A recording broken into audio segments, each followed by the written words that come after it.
The world premiere of season 2 is upon us. Mark Bunzel, Landons, how are you feeling? This is unbelievable, Peter. We're back a year later, and just to put that into context, this started a year ago when so many people were clamoring for information. What's open? Is the border open? Are the San Juans open? Can I get to Roche Harbor and Friday Harbor? And things have changed through the year, but the Canadian border is still closed, and we'll talk a little bit more about that later. But we've lasted the year. That's amazing, Peter. Well, exactly. Even a year ago. So for those at home who may not remember me, I'm Peter Schrappen, NMTA Vice President, Director of Government Affairs, and that's my partners in crime, Mark Bunzel and the Landons. And we come to you live every Thursday night from 7 to 8:30, 8-ish. Where we hopefully delight you, entertain you, bring you the latest and greatest boating news. And we also have a guest speaker. All of that will be true again tonight. Same old Peter, same old Mark, same old Landons. I've got a new prop. Yeah, but we got a great lineup coming up over the next. What is that, Peter? That's my new prop. It's the new season. I grew my hair out. Good. I told that joke in the warm up there. Thanks for laughing again, Landons. I appreciate that. Especially you, Leonard, full head of hair, man. You, no, this is a delight to be back, and I'm looking forward. What's on tap this evening, Mark? Well, we've got a great show to learn about what's going on at Noaa and what's going to happen with the end of Raster charts, and we've got a terrific guest who's going to speak to us about that. And we've also got a great lineup over the next couple of weeks, and I'll plug next week's show because it's our most popular subject that we're asked all the time. When is the border going to open? Well, we don't have an answer for that, but we do have the second most popular question is, how do I get through British Columbia to get up to Alaska? And we're going to share with you all of our secrets on that next week. I think it's going to be a very popular show. I spend about 2 hours a day on this question every day with people walking into my office or sending me email. Tell us, Waggoner Guide, tell us when the border is going to be open. So should be a great show. Well, I'm looking forward to it. I'm looking forward to not having to answer that question anymore. I actually applied for my Nexus Pass the other day because I feel like now is the time to apply for it so I can zoom in and out of Canada when hopefully people aren't thinking about wanting to make that trip because they can't. So yes, it's definitely top of mind. I'm pleased to report too that we're not just bringing this to you live on our Zoom link here, but we're going to be able to provide it on, let's see if I got this right here. We're going to be live on YouTube and Facebook. That's what all the kids are doing these days, Mark. So this is all quite exciting here. And Facebook, how do you spell that? That's your FCBK on the stock ticker. It's part of FANG. And we've got good things in store for season 2. Did you get a chance to go boating much, Mark, while we were off? No, I didn't. I was dealing with more administrative things and working on our seminar that's coming up next weekend. I work that plug in. So nice. We will have a Going to Alaska seminar brought to you by the Waggoner Guide. That'll be Saturday and Sunday, and people can get information about that. We have some seats available, and that'll be virtual. So you can tune in from wherever you are, and 2 days worth of information about that trip to Alaska, whether you're looking at it to go this year with the express route through BC, or whether you plan to go next year. Hopefully the border will be open and we'll be back to normal. I'm keeping my fingers crossed. Nice. And Landis, did you get a chance to enjoy a busman's holiday while we were off? We went out a little bit for a shakedown cruise and just here locally. And of course, boat projects, we're ready to go finally. So we're going to be out there.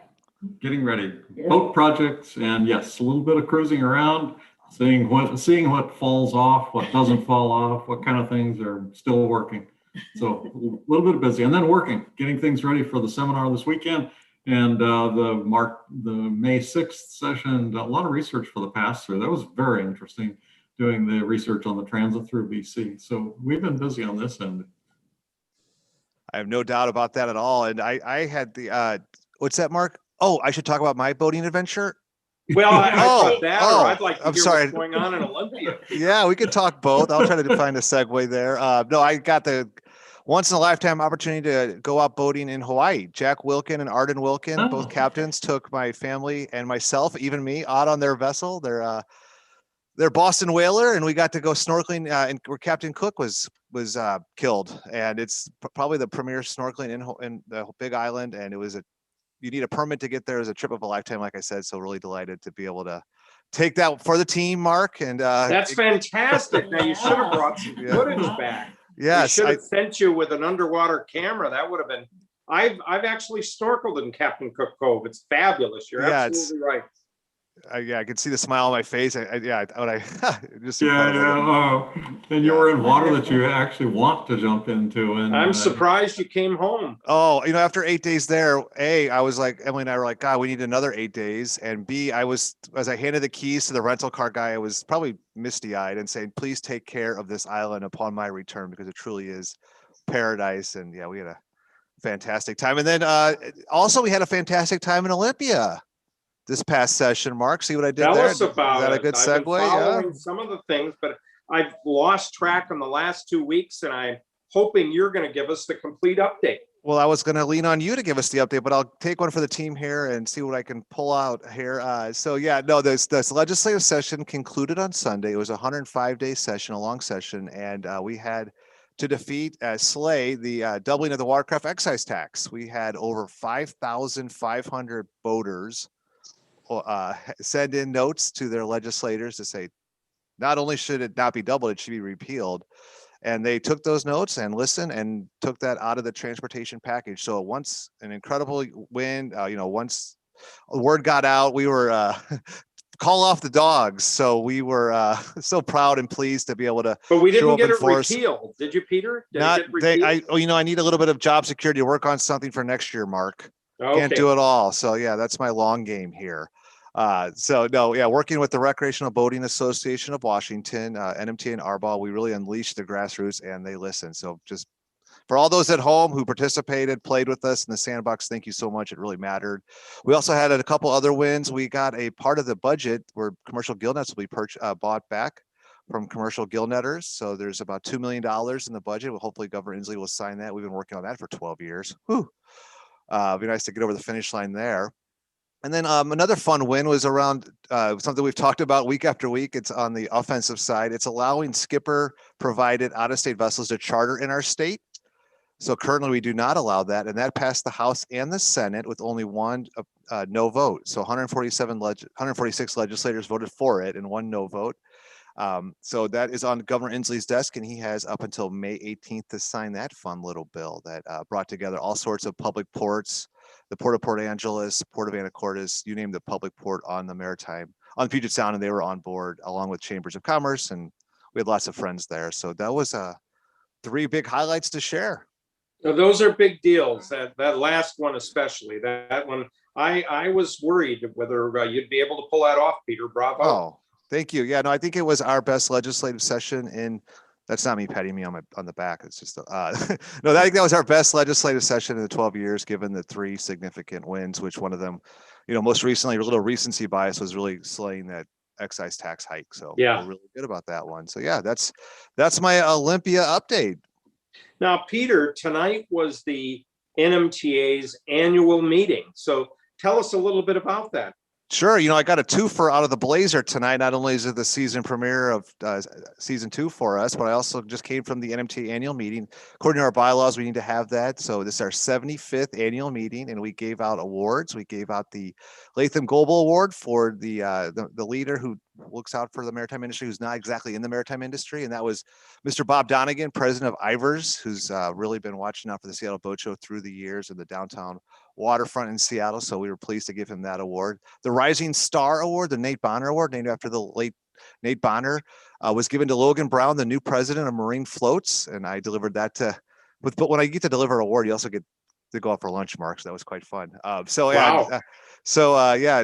Logan and I went out to the Fish Peddler in Tacoma the other day, and I got to give him the award. And then the Jerry Bryant Award, which is kind of the Academy Award for Best Picture award, was given to Michael Collins, no stranger to any of us who have ever flipped through 48 Degrees North, and Joan Collins, longtime NMTA employee and friend of NMTA through the years. So yeah, we need to have them on the show one night, because they still have their canal boat in Europe, don't they? That's exactly right. Yeah. And I'd love to hear. It's something I've done, and the Landons have done, and they're living the dream with a canal boat over there that they can go over and utilize. They share it with a couple of other couples, and it's worked out quite well for them. Yeah, that might be a good sweeps week activity for us, Mark, to head over there on the other side of the pond and do it on location. Do we have budget for that? Yeah. Well, I think we've got a sponsor. Oh, okay. Waggoner. That's right. So yeah, that's my update. Thanks for asking, Mark. What's going on in your neck of the woods? Well, as I said, we're dealing with people gearing up for their summer of cruising. And I talk about the trip to Alaska. We're going to talk about that in the May 6th show. But we also have a lot of people that are starting to plan, recognizing the border's not going to open. Where can I go boating? And they're planning their trips to the South Sound and the San Juan Islands. And I hear some grumbling where people are saying, well, I went to the San Juan Islands last summer. Where do I go this year? And I'm pointing them south and saying, you're going to find me down on Hood Canal, and some great places down there at Alderwood and Pleasant Harbor, and all the other neat places. So we'll have plenty to report on. The Landons are going to head north, and I'm going to head south. Nice. I talked to a longtime friend of the show, Troy Buck, just a few minutes ago, and he's looking forward to the fireworks going on July 4th up at Roche Harbor. Yeah. I was there last year for 4th of July, and it was a fantastic show. And even though it was held down a little bit due to the COVID-19 concerns, you could still feel the spirit there at Roche Harbor. And they did a great fireworks show, and I'm sure Troy and Kevin Carlton will do a great job again. Well, one of my favorite parts of Seattle Boat Show Live, Mark, is to hear the different updates. And Landons, what are some updates that have been keeping you busy?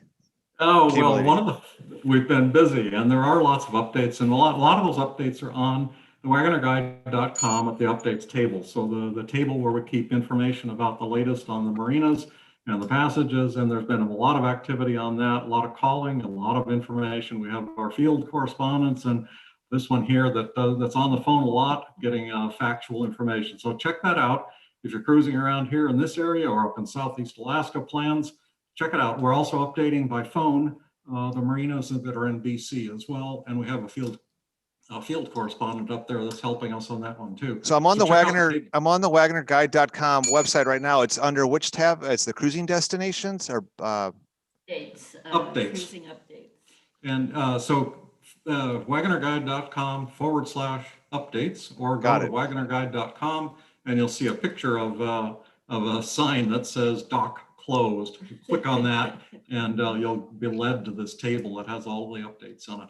Yeah, those that are really observant, one of our projects for the last 2 months has been a update of that website. And Leonard and Lorena did a tremendous amount of work with a redesign on it to make it easier to find, clearer to understand, and we're pretty thrilled about that. As you should Got a few more updates here.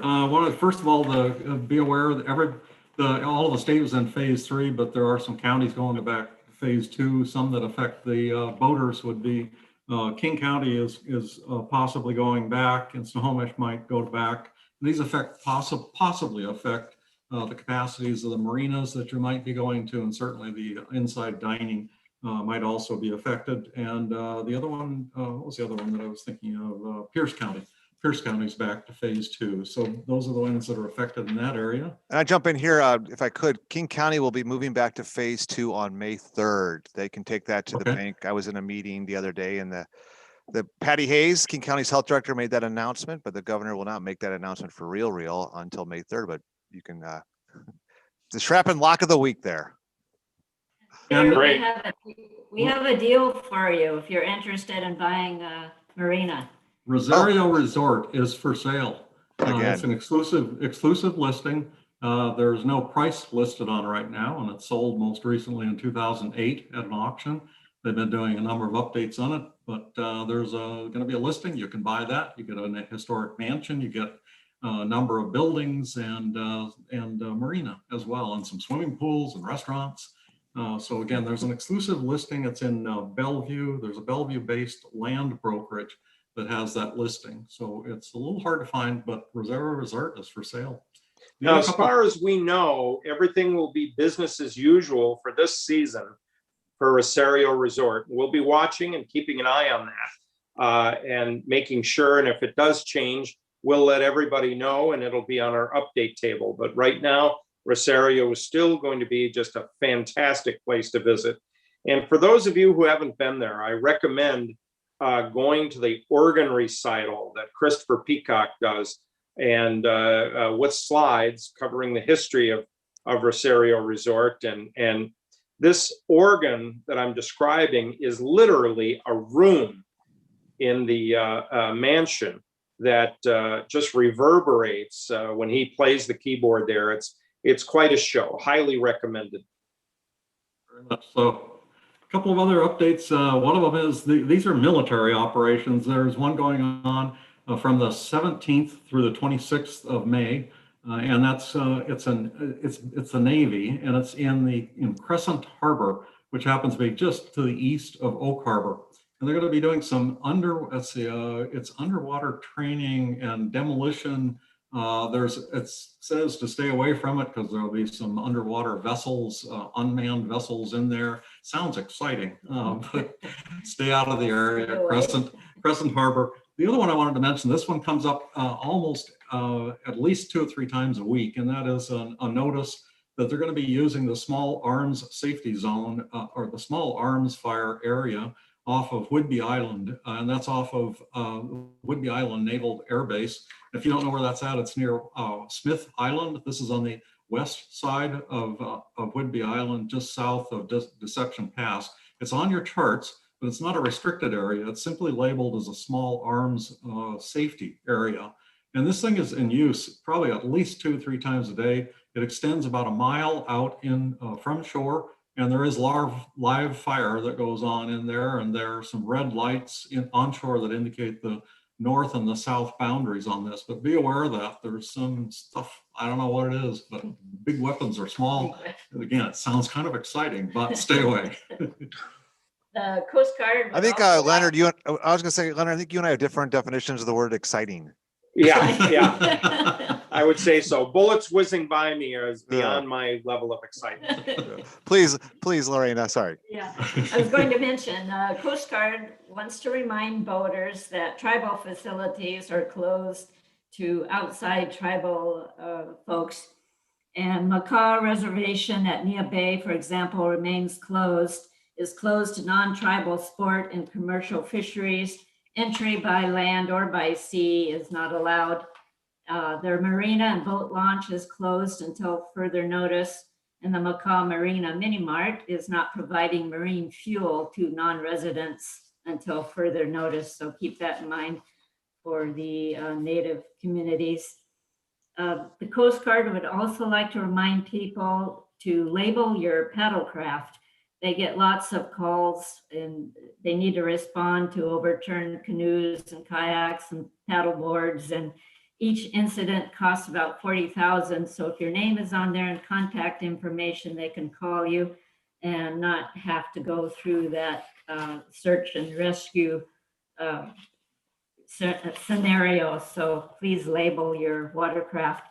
They also remind folks to have a float plan, check the weather, know your limits, wear your life jacket, use a buddy system, and have a waterproof communications device. So all things to prepare for our trip this summer.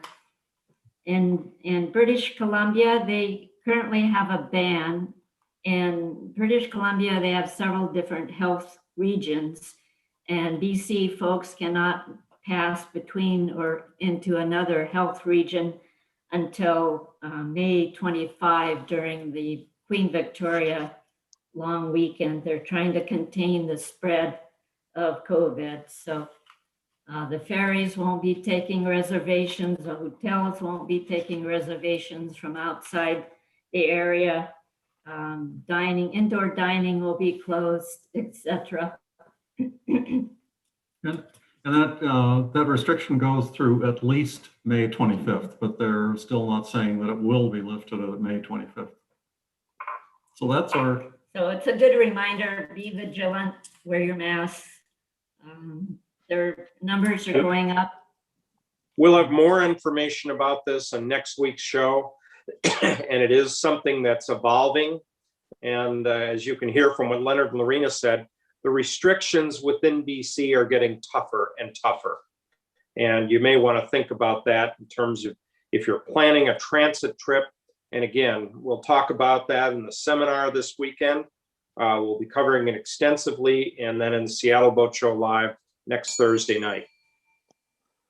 Well, I want to thank you. Yeah, and I want to encourage folks to use our chat. I would give us a needs improvement mark on reading the chats from the first season. But if you're, for example, if you're on a boat right now, I'd like to know where you are. That would be fun to know. We can share that. That would be fun. Yeah, good exactly. one, Peter.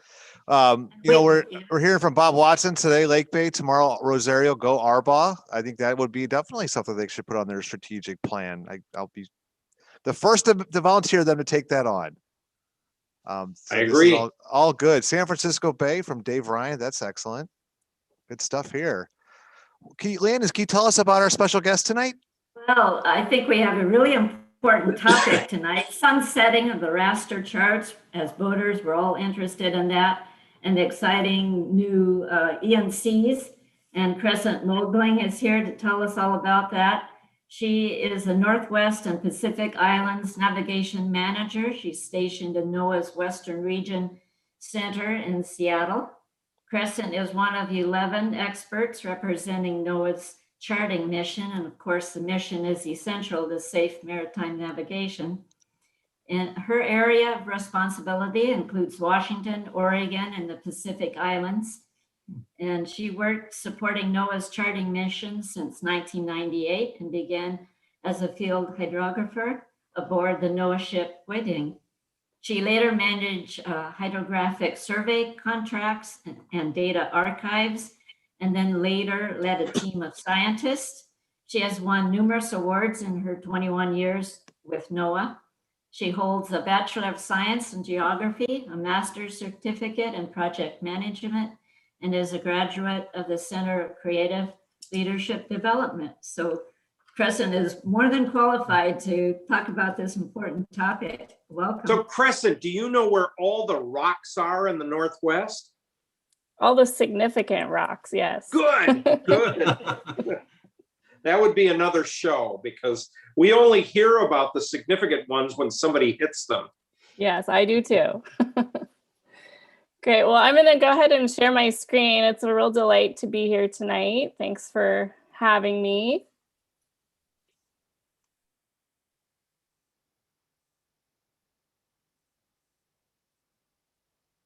Great. So just to reiterate, I'm Crescent Moegling, and I'm one of 11 navigation managers stationed around the country that works with NOAA's Office of Coast Survey. And we'll just jump right in. Kind of starting at the top here, I want to tell you a little bit about NOAA in general and what our mission encompasses. We really do strive to understand and predict changes in the climate, weather, oceans, and coast, and to share that knowledge and information with the public, including folks like you who are really interested in some of those products and services that we provide.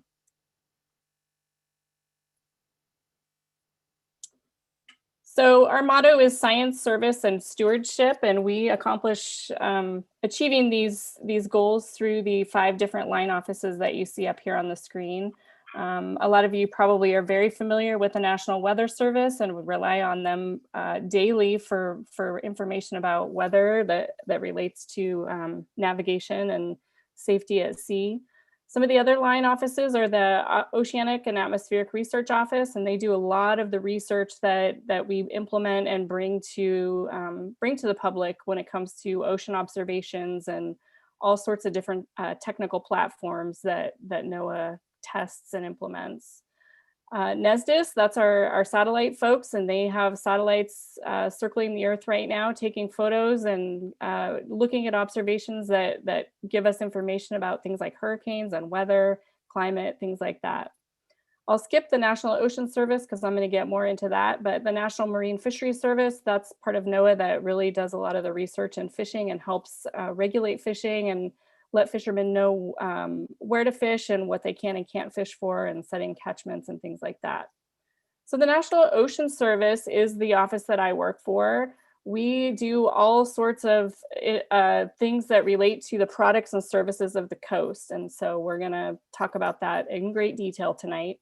But I wanted to point out that NOAA is all about data. If you've ever gone to any of our websites before, you will find a great plethora of information and resources where you can find data about weather, you can find data about things like geophysics and land-based GPS observations and interactive maps and models and satellite information. I could go on.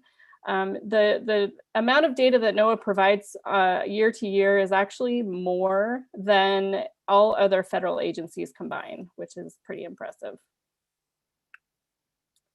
So kind of focusing a little bit more on the navigation side of things, we tie into all of this through the notion of transportation and commerce. And we want to support safe and efficient transportation of marine commerce and really provide the tools and services to support mariners in their decision making.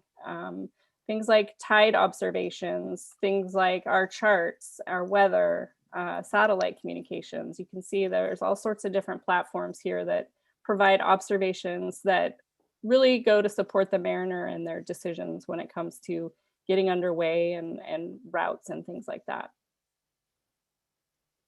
So the Office of Coast Survey, we're known as the nation's chart maker. We are the oldest part of NOAA. We've been around since 1807 when Thomas Jefferson implemented a plan to survey the coast.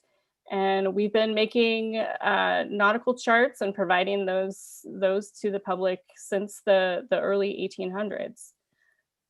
So you can see there the who we are. We're part of the Department of Commerce, and within the line office of the National Ocean Service is where my office sits, which is the Office of Coast Survey. And we provide products and service that all kind of support safe navigation. We do all of the data collection aboard our hydrographic survey vessels that go out using sonar and collect data about what the seafloor looks like, the morphology and the depth of that information. We do the product creation and development. So we provide the nautical charts and serve those up to the public to support safe navigation, and then distribute those throughout all the different formats that you might be familiar with. And then some of the services, we've got navigation response teams around the country. These are small trailerable vessels that can get in and out of areas where maybe an impact from a hurricane or a tsunami has taken place. So these are fully outfitted, purpose-built hydrographic survey platforms that can go in and do a quick survey in a small area and provide that information to the public, and most often the Coast Guard, and helping them make decisions about port openings and closures. Certainly regional support, that's my wheelhouse. We've got 11 of us around the country where we can interact with all levels of maritime, whether it's recreational boaters like on our audience tonight, all the way up to the professional maritime pilots that bring in our big vessels that you see coming into places like Elliott Bay. NOAA's Coast Survey is responsible for all of the charts within the United States. This includes 95,000 miles of coastline and 25,000 miles of navigable channels. And what I mean by that is areas that are navigationally significant to the mariner. You know, certainly there's information to be had in areas in the far reaches of northern Alaska, but those are not areas that are frequented and transited as often as places, say, as the Elliott Bay or Swinomish Channel. We mapped the exclusive economic zone, the EEZ, which is out to 200 miles, and that totals 3.4 million square nautical miles that we're responsible for charting. So a little bit about what we do. I'm the local subject matter expert on all things charting. We interact with all levels, as I mentioned before, all levels of maritime, from wreck boaters all the way up to the maritime pilots.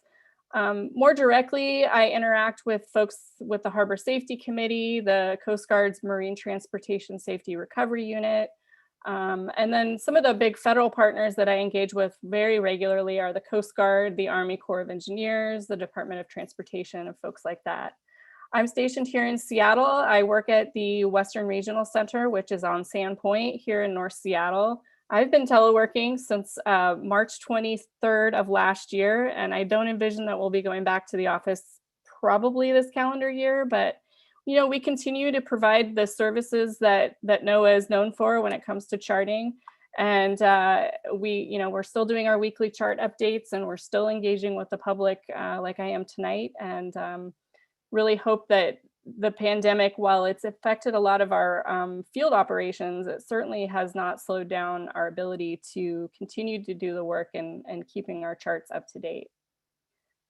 So one of the things, and I'm really going to start kind of laser focusing in on a couple of topics here, and they all stem from this plan called the National Charting Plan. And I've been really involved in implementing this plan and bringing the information in this plan to the general public, and want to focus on a couple of real key things that are published in that plan.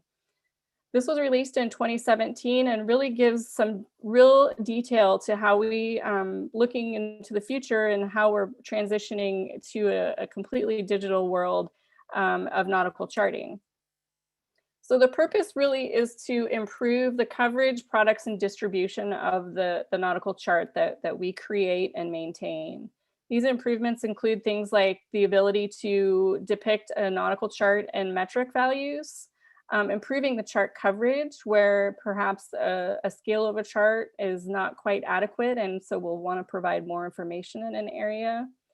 And then providing more frequent updates and efficiency to those updates. And really the outcome is just going to give us a more precise, higher resolution chart and give you the most up-to-date information possible, which is what we all want to safely navigate our waterways.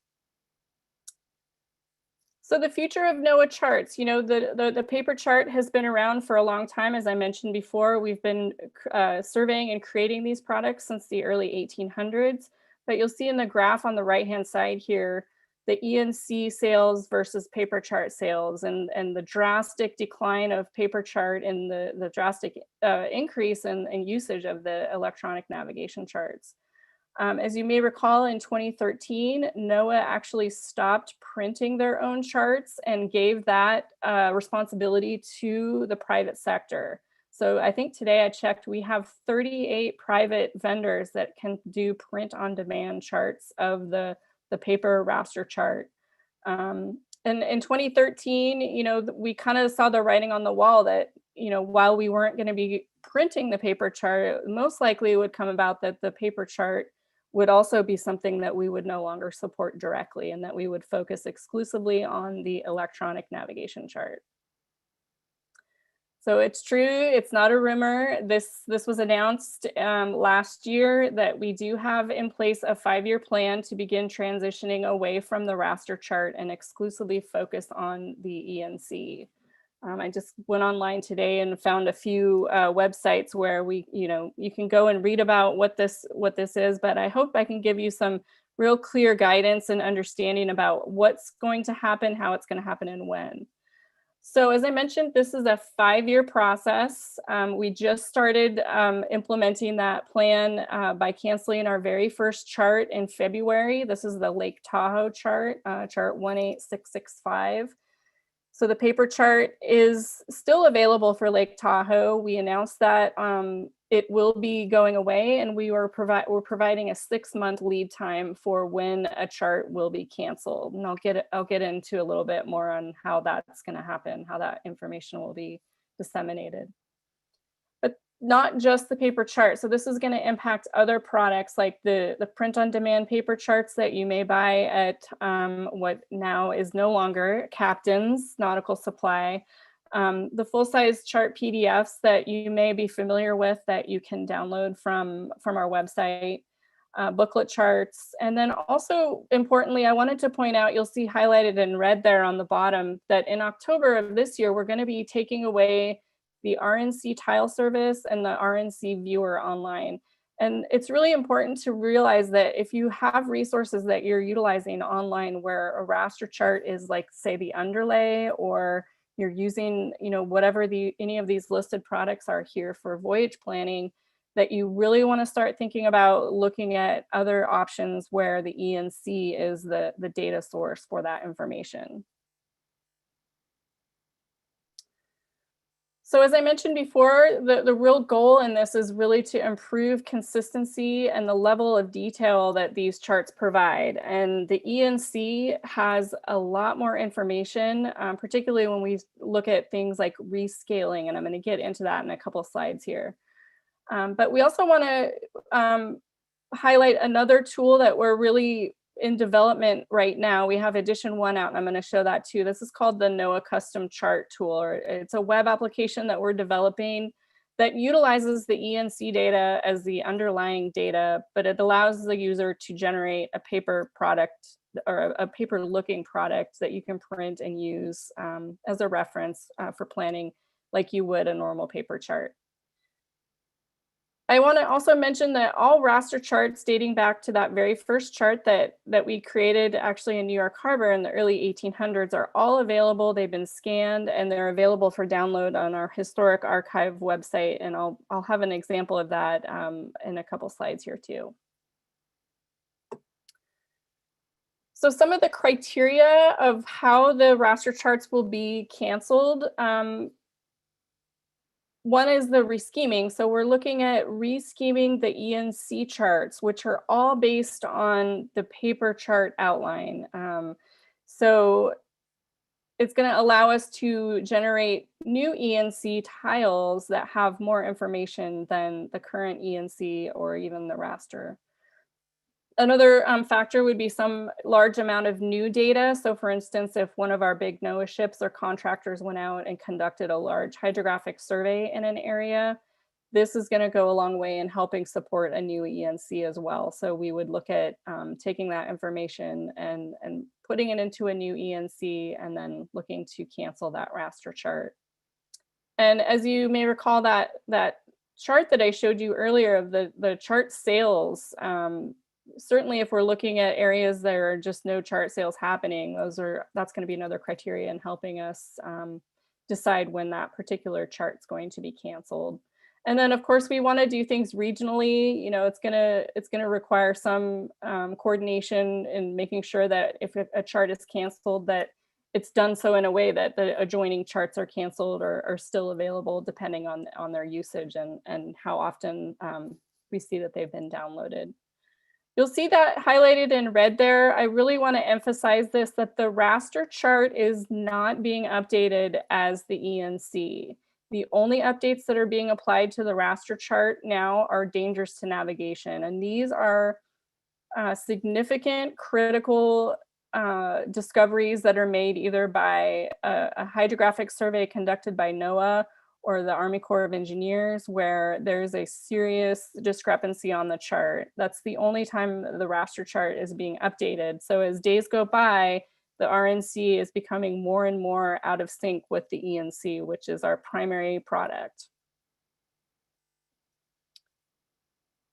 A lot of questions I get are, how will I know when a raster is going to be canceled? So if you look on the lower left of a chart that you may download as a PDF or even purchase as a print-on-demand chart, you will see on the lower left corner that there will be a note there that says that this is the last edition of the chart. And that will be 6 months. So you'll get a 6-month lead time on when that chart will be canceled. Certainly, we're not doing these things in a vacuum, and we're working very closely with the Coast Guard, and we'll be issuing local notice to mariners as well. So We'll provide information on last edition, kind of a warning that in 6 months, a particular chart's going to go away. And then, of course, once that chart is canceled, we'll be getting a notification through your local notice to mariners through the Coast Guard as well. So as I mentioned before, all of our NOAA charts are available online, and I'm hoping that there's some links that are being populated in the chat as we're going through here, but I wanted to also let folks know that my presentation will be available, and all of the links and resources that I'm mentioning tonight will be included in that file. I'm making you proud, Crescent. I am populating the chat box. Awesome. Thank you so much. I appreciate it. If any of you are really into maps, you could totally go down rabbit holes on this website. I love it. It's great. You can go find old charts from places that are near and dear to your heart. So I encourage you folks to take a look at this website. So shifting focus a little bit here to the ENC rescheming. So as I mentioned before, these ENCs were created, digitized from the raster paper charts. And these paper charts were at all sorts of different inconsistent scales and sizes.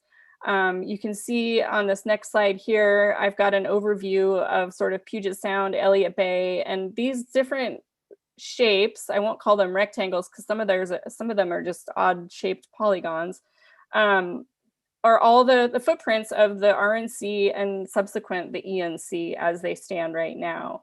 And with this rescheming process, what this is going to allow us to do is bring everything into a latitude, longitude-based grid with a new scale that's going to provide much more information and detail to each one of these grid rectangles that you see here. Each one of these is going to be a new separate chart product. And so you can see there's quite a big difference between what you can see here and here.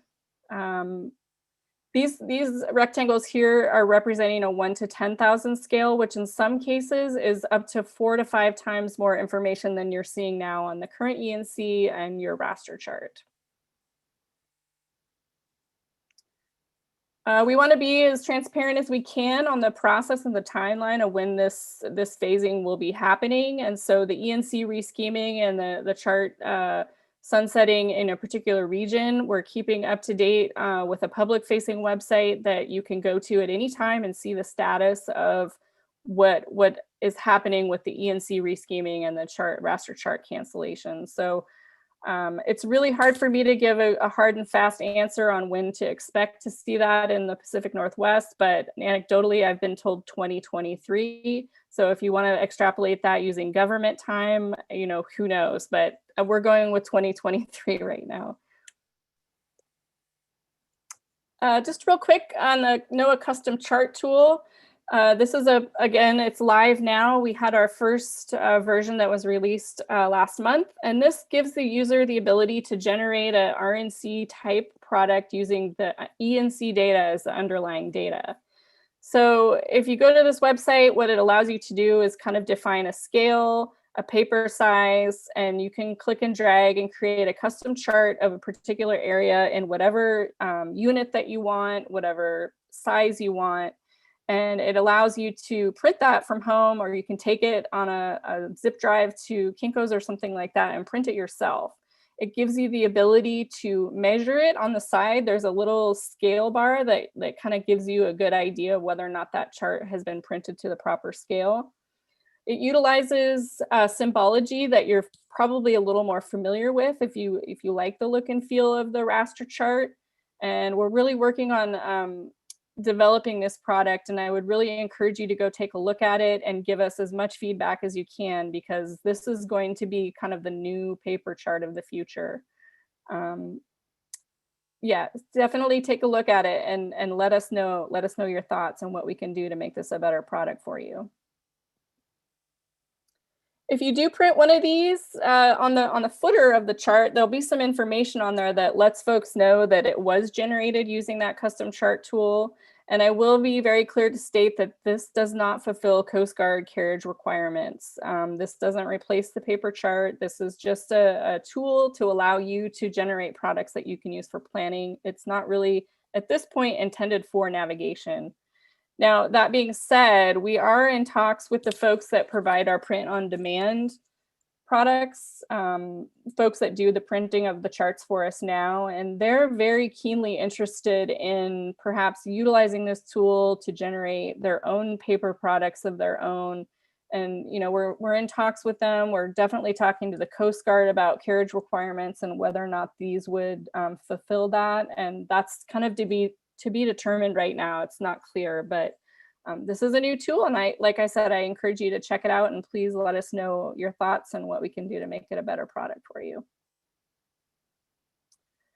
So shifting focus here, I've got just a few more slides to go here, but I really wanted to highlight a couple other resources that I think you would find of interest. First is the Now Coast. This is a web interface. It's a real-time observation interface that allows you to query maps on all sorts of different information, whether it's tides, currents, current observations. You can look at radar with water vapor. It's got all the same layers you might find on the National Weather Service's website, but it's all synthesized in this one website.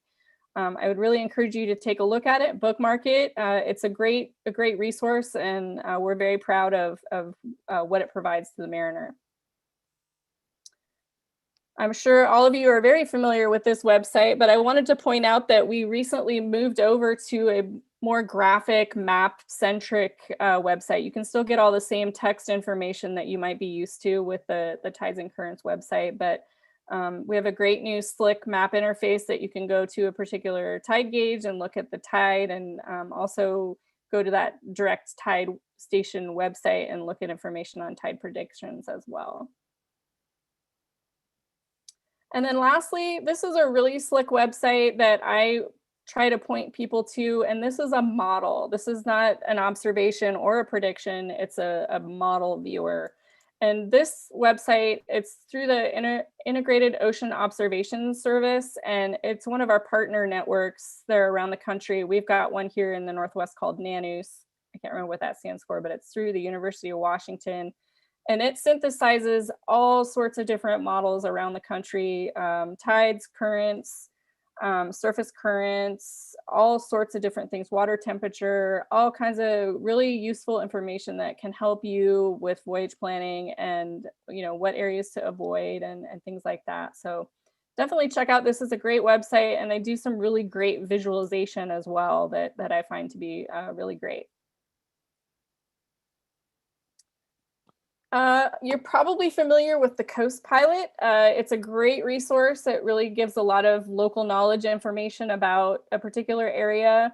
I'm not sure if folks are aware, but we actually have a new Coast Pilot. So Coast Pilot 7 is now just the state of California, and Coast Pilot 10 is a new one, and it just covers Washington, Oregon, and Hawaii.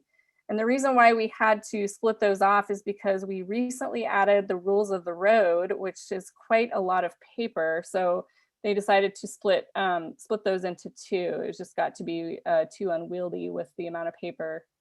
So check that out. We're looking at revamping the Coast Pilot as we start doing away with the raster charts. Obviously, there's a lot of references to the paper chart numbers in there. And we're looking to sort of make those publications agnostic of any particular chart and using more geographic names and descriptions of areas. So you can go in and look at an area for, say, like Washington or Columbia River, and look more geographically versus a specific chart number. And then this is my last slide. I wanted to highlight the Assist tool. This is an online resource that I would encourage you, if you ever have any discrepancies that you find on the chart, if you notice errors, if you have feedback on the custom chart tool, if you want to complain about my presentation tonight, whatever you want to talk about, they want to hear about it. So the link is at the bottom here, and I think that's being shared in the chat as well. But this is a really great direct way to get in touch with somebody if you don't want to call me, and talk about a concern that you have, even if it's a simple concern like, I don't agree with the fact that we're getting rid of raster charts. So we want to hear from you. So I think that link is being provided, and again, it's going to be in the presentation here. And I think that is my last slide, and I would love to take questions from folks that are on the call. Crescent, this is outstanding. Thank you. so much. This is such a big move for your group. I can only imagine the number of decisions your group is making to make this transition. And we're looking forward to it. We've seen what ENCs can do. And I think everybody needs to give it a little time and take a look at the ENCs. And it's impressive. Yeah, I think that the timeline is long enough that it's going to give people a real chance to take a look at ENCs and really get to understand what value they can provide. And, you know, like I mentioned, the custom chart tool, I really think that that's going to be a great resource for folks as well. So. Fantastic. Thank you, Crescent. We had a few questions in the chat. How do we get a copy of your presentation?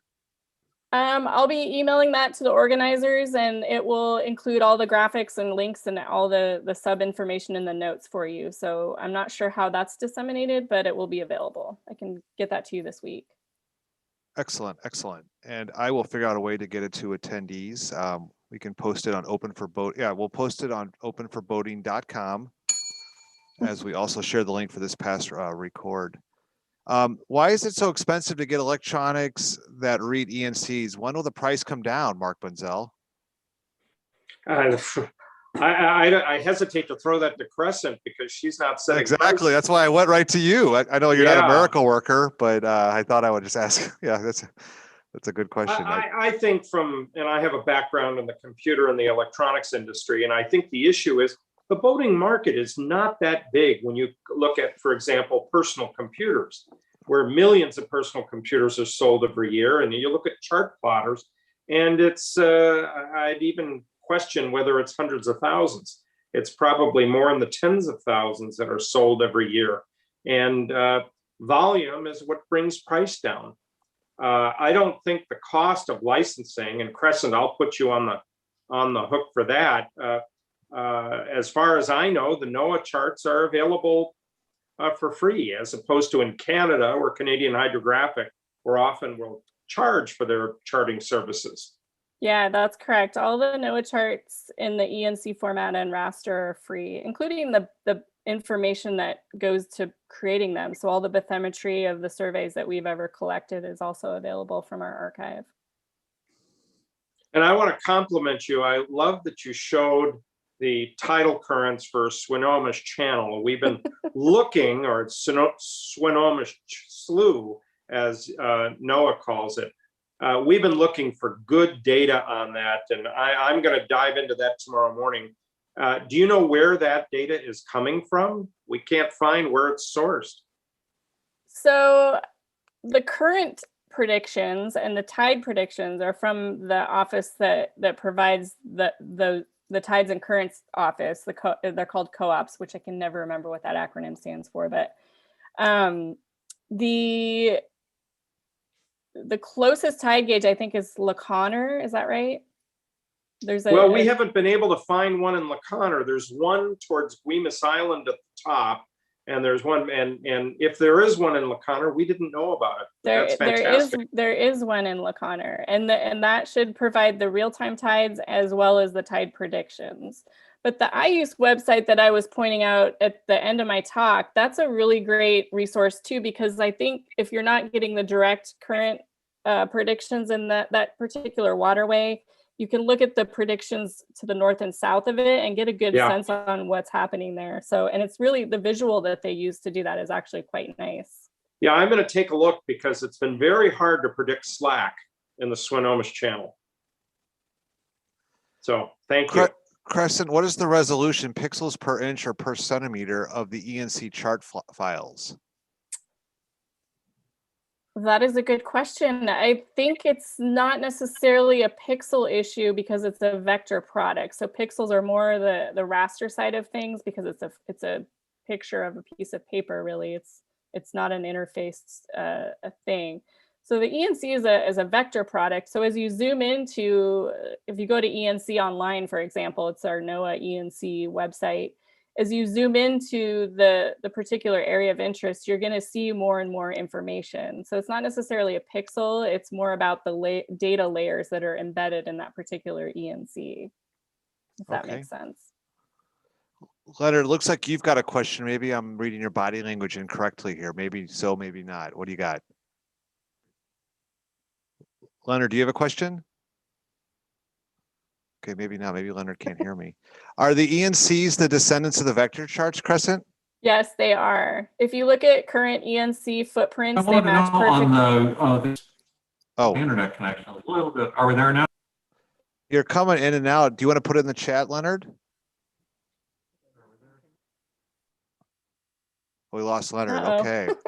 Well, But yes, yeah, the ENC is a derivative of the paper chart. But as we do this transition to full ENC and rescheming and rescaling, they'll be their own product. They won't be necessarily based on the paper anymore.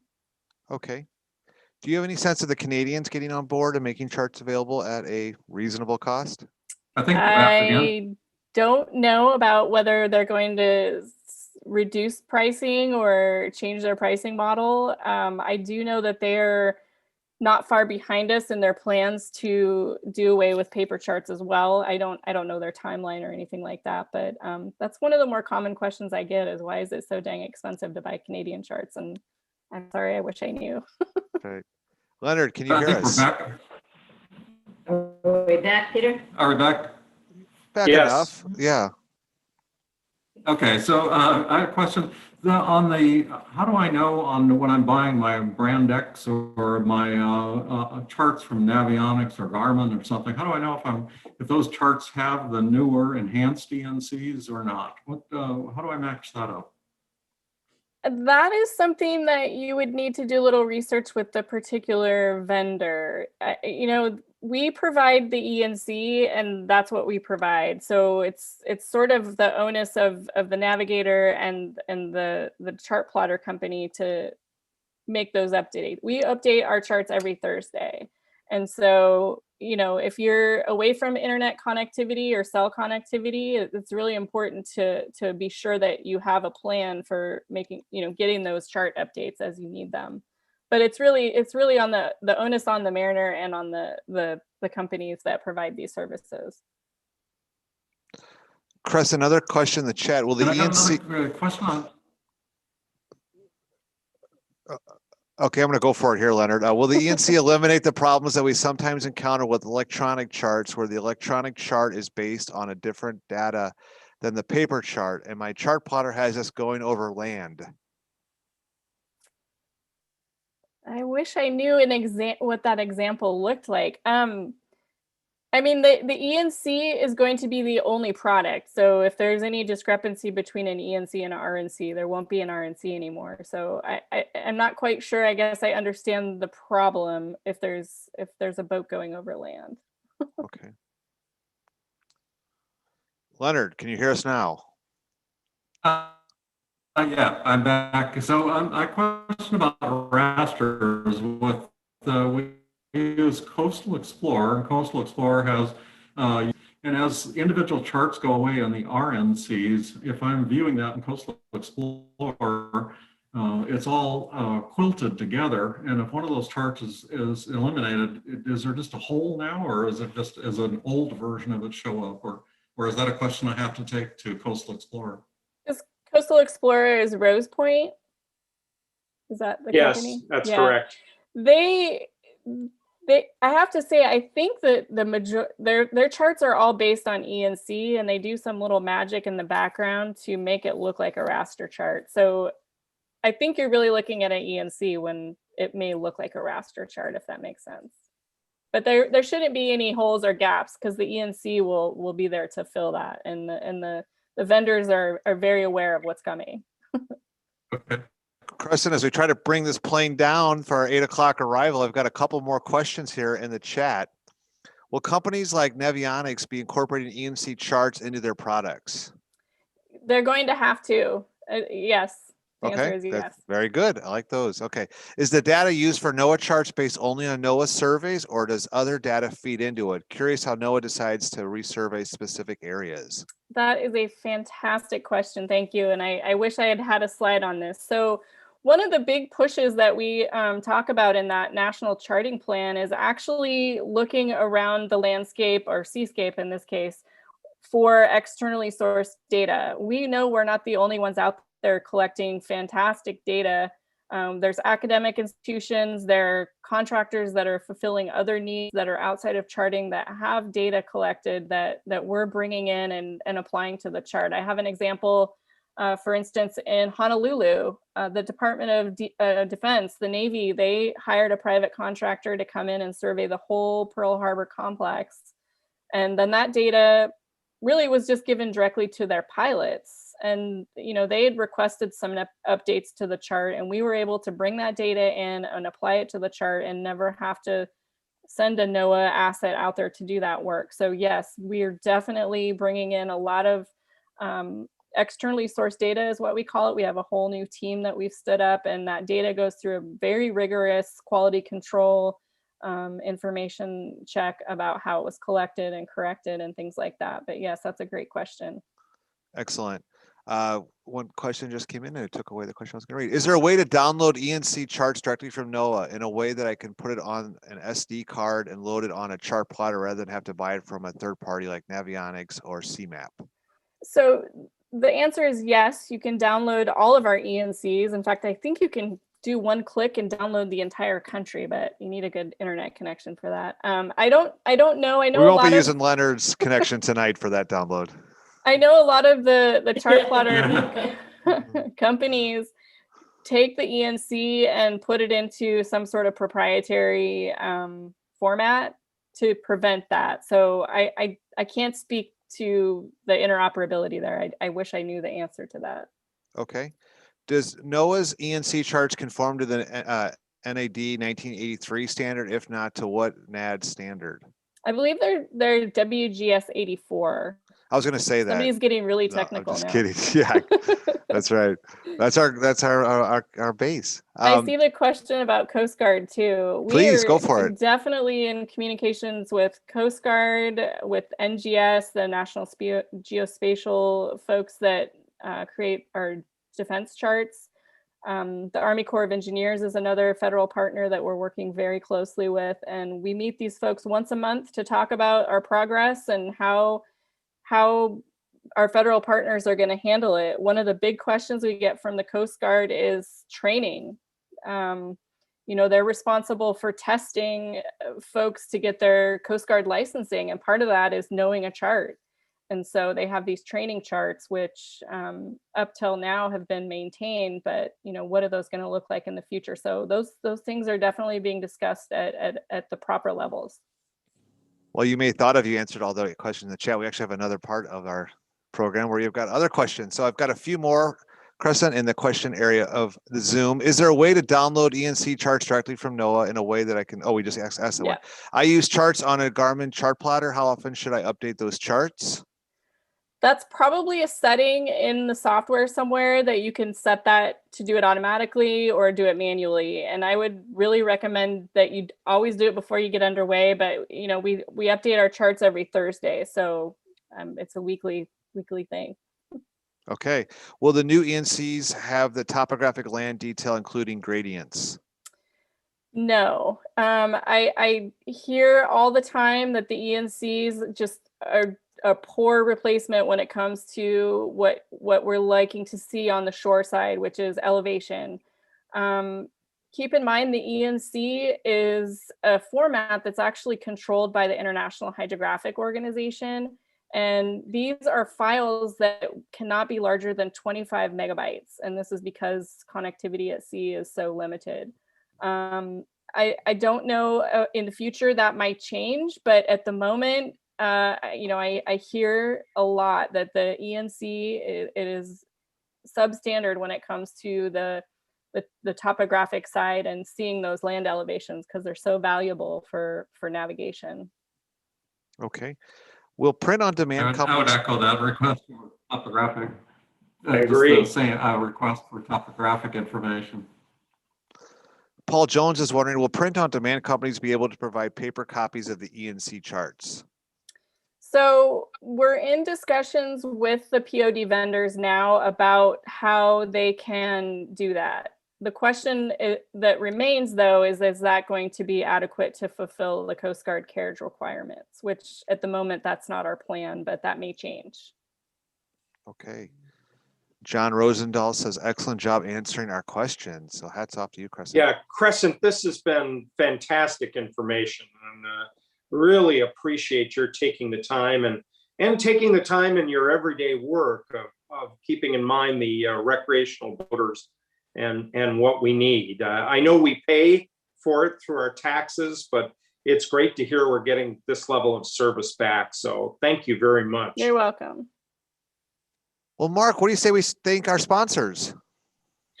Yeah, we're going to thank Groesbeck Realty Group, and they've been sponsoring us for a while, and we appreciate that. It's been fantastic, and a great service to the boating community.